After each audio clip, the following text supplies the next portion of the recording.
I discovered I'd got angina, I had quite an active life. I used to play rugby, used to play football and cricket, ran marathons and stuff like that.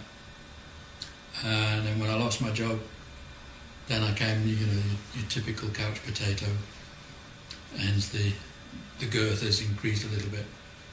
And then I had a really bad cold and a bad chest, and I thought, well, this is a little bit more than just a bad cold. And I said to Janet, who was my wife at the time, I said, I don't really feel very well.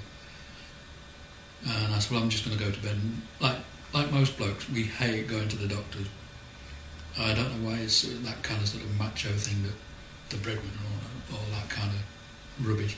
So my wife said, well, see how it goes, and if you know better tomorrow, then we're taking you up to the doctors.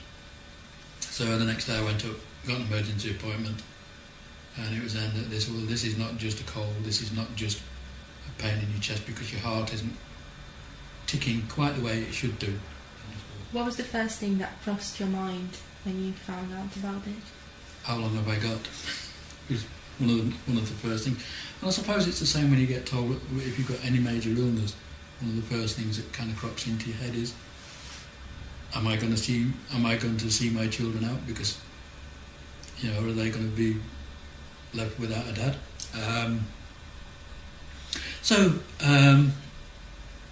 And then we had then to go to the practice nurse who deals with heart problems at the surgery where I go, and she said, well, it's nothing to really worry about. She said, yes, be concerned. You've got your health regime that you've got to go through. You're going through your tests with your medications to find out which medication will work for you. And then once we've got that sorted out, just carry on as normal.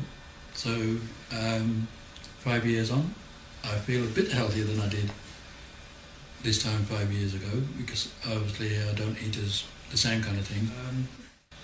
I've become more open about things. There are certain things that I used to sort of clam up about. Again, going back to the typical bloke and health issues, for some reason we just hate being seen as ill and stuff like that. But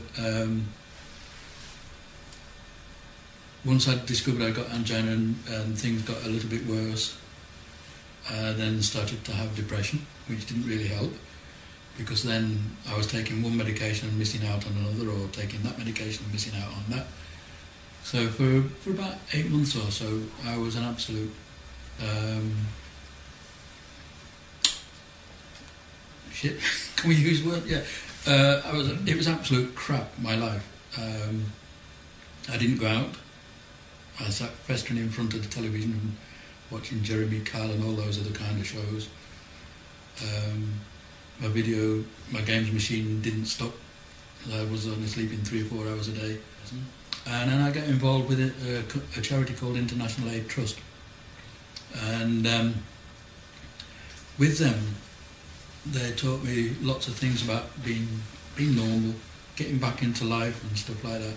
So they helped with the depression side, which had a knock-on effect of helping me to control my angina. So, and then again, on the voluntary side, I'm here at Preston FM. And that's basically where I'm at now. 10 years' time, same thing. Still here at Preston FM, still being a volunteer. Will I be the oldest volunteer on Preston FM? Who knows?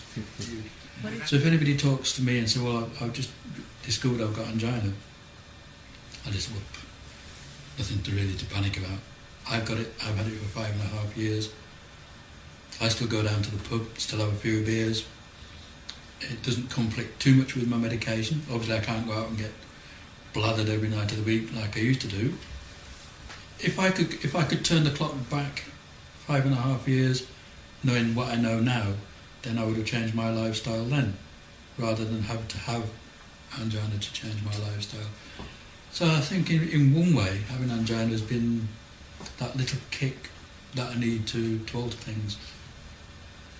Are you thankful then? Thankful I'm still here, yeah. Thankful it's not that serious.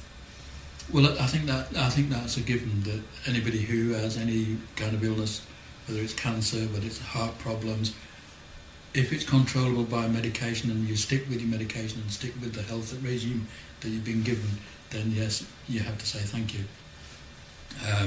Some people would say thank you to a higher being. I'm not of that nature. Would you say thank you to? The person who discovered I'd got angina, who's the doctors and people like that. Because if I hadn't gone to the doctors, if I'd have stayed stubborn, I'd have probably finished up having a heart attack or something like that. So you're thankful to your wife as well?